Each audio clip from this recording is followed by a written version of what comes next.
Thursday's the day. Thursday's the day which comes once a week and brings for the Billows a gigantic feat.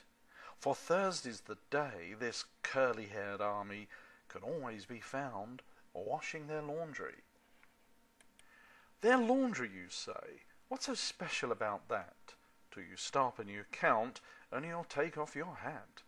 For this family, you see, has 17 members. There's Mama and Papa, yards of bows and suspenders. There's 9 Billows girls and 6 Billows boys. It's a house full of fun. It's a house full of noise. But on Thursday it becomes the most serious place, as the look of necessity shows on each face. For at 5 a.m. promptly the family arises, wearing work aprons in 10 different sizes. Each hurriedly eats a bowl of corn mush. For breakfast on Thursdays, a bit of a rush. Yes, everyone knows the job that's in store would cause other families to scream, "Stop! No more!" In fact, it's on Wednesday the whole thing gets started, as supplies in the washroom are checked and recharted. And great vats of soup are set out to simmer, to be served the next day as snacks, lunch and dinner.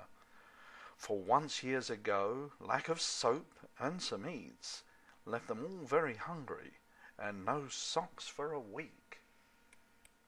Now the day has an order, a schedule that's planned. Each child knows its duty as stations are manned. The colours are sorted, the darks from the lights. 20 baskets set out, just to hold all the whites. The machines are plugged in. There are 8 on one floor, 4 washers, 3 dryers and an old scrubbing board. And if all goes as hoped for, with no hitches found, the job should be finished just before it's sundown. Don't think for a moment it's always this cosy, that there's never a problem and it's always so rosy. For laundry day often brings chaos and catastrophes, and they have had more than their share of calamities. Yes, the Billows aren't strangers to spills and disasters. There's a list a mile long, and at times it grows faster. For I just now remember one Thursday last March, when the last load was hanging, all stiffened with starch. Then a great gust of wind came down from the west that threatened to put all their patience to test. While other small children were flying their kites, Billows children were locked in a fight for their life. There were shirts on the rooftops, petticoats in the trees. There were long johns on fence posts, socks falling like leaves. Now Mama Billows knew she would have to act swiftly and think of a plan to salvage all quickly. The socks, she decided, cost the most to replace. She announced to her family, "There will be a sock race." As she ran from the house with a jar from upstairs, she boldly suggested, "A penny a pair." Wasn't more than an hour all the clothes were brought in, each child sitting proudly, counting coins with a grin. Then there was that fair day way back last September, that horrible day Ma just hates to remember. When she opened the dryer to remove the clean linens, she was blinded by blotches of Chartreuse and persimmons. Ma blinked once then twice, tried to hold back her tears.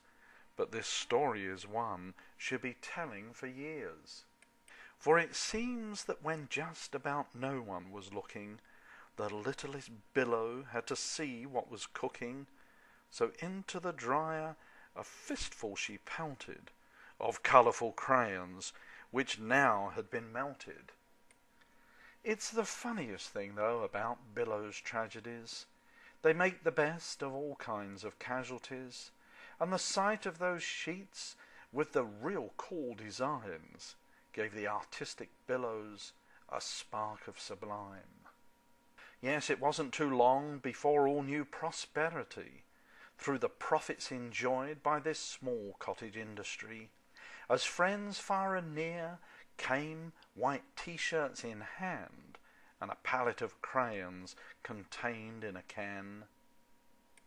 Then the Billows made fashions of sheer inspiration. Happy customers left with their latest creations. Papa was commissioned to hang out a plaque, "Laundry art à la carte. Don't forget to come back." Well, Thursdays will come and Thursdays will go. Each laundry day promised to be quite a show. But the one which the neighbours still mention today is the wash day the Billows twins wandered away. After checking the basement, the backyard, the kitchen, it soon was discovered the twins were missing.